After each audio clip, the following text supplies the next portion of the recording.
আমি আমি মন্ত্রণালয়ে বলেছি এবং আমি সরাসরি বলি, উপদেষ্টাকে বলেছি যে আমি যদি এটা না পাই আল বি ভেরি হার্ট। আমি ব্যক্তিগতভাবে দেখেছি যে অনেক ঘটনা যেগুলো আমার জানা উচিত সেগুলো আমি জানি না।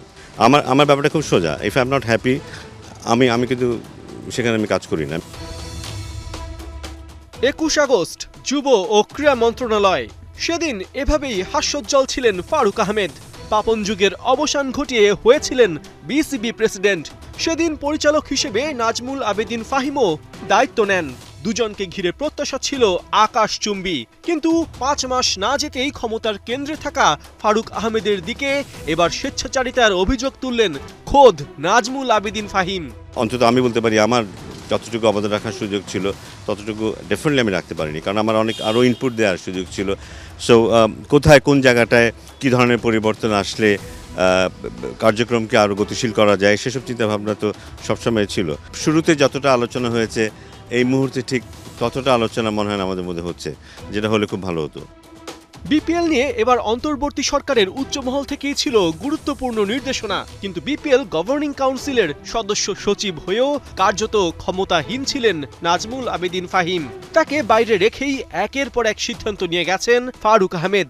পরবর্তীতে যা টিকিট অব্যবস্থাপনা, শহীদদের ঘিরে ত্রুটিপূর্ণ আয়োজন আর দর্শকদের ব্যাপক ক্ষোভের মধ্য দিয়ে বুমেরাং হয়ে ধরা দেয়।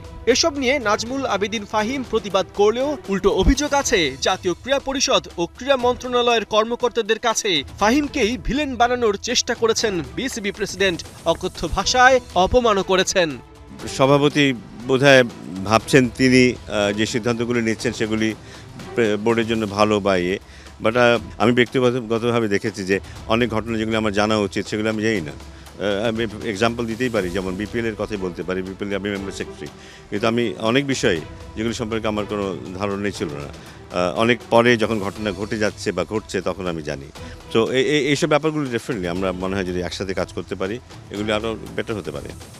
বিসিবিতে পালা বদলের ৫ মাস হলেও এখন পর্যন্ত ফারুক আহমেদ কোনো স্ট্যান্ডিং কমিটি ঘোষণা করেননি।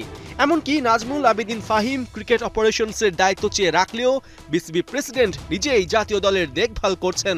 বিসিবি প্রধানের এমন আচরণে পদত্যাগের হুঁশিয়ারি দিয়েছেন ফাহিম। বিসিবি প্রধানের একটা ইচ্ছা রয়েছে, তিনি ক্রিকেট অফিসের প্রধানের দায়িত্বে একজন ন্যাশনাল ক্রিকেটারকে তিনি আনতে চান। আবার এদিক থেকে আপনারও ইচ্ছা রয়েছে ক্রিকেট অপারেশনস নিয়ে কাজ করার, যেটা আমরা জানতে পেরেছি। এই দ্বিমুখী অবস্থান কতটা সত্য এবং এর পেছনে কারণগুলো কি কি? এখানে ক্রিকেট অপারেশনসের মতো একটা গুরুত্বপূর্ণ বিভাগে আমাদের কারো থাকা উচিত, আর আমি মনে করি এই কাজের যোগ্যতা আমার আছে। আমি মন্ত্রণালয়ে বলেছি এবং আমি সরাসরি বলি, উপদেষ্টাকে বলেছি যে আমি যদি এটা না পাই আল বি ভেরি হার্ট। আমার কাছে মনে হবে যে আমরা ঠিক কাজটা করছি না। এই ৫ মাসের মধ্যে মনে হয়েছে আপনার যে এই যে মানসিক তৃপ্তি আপনি যে কথাটা বললেন সেটা আপনি পাচ্ছেন না, বা আপনার কুইট করতে হবে, এই ধরনের কোনো ধরনের চিন্তাভাবনা কি মাথায় এসেছে? আসেনি তা বলবো না।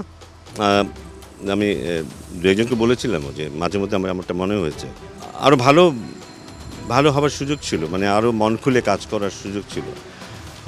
সেটা বোধহয় হচ্ছে না। পার্থ বণিক, ৭১।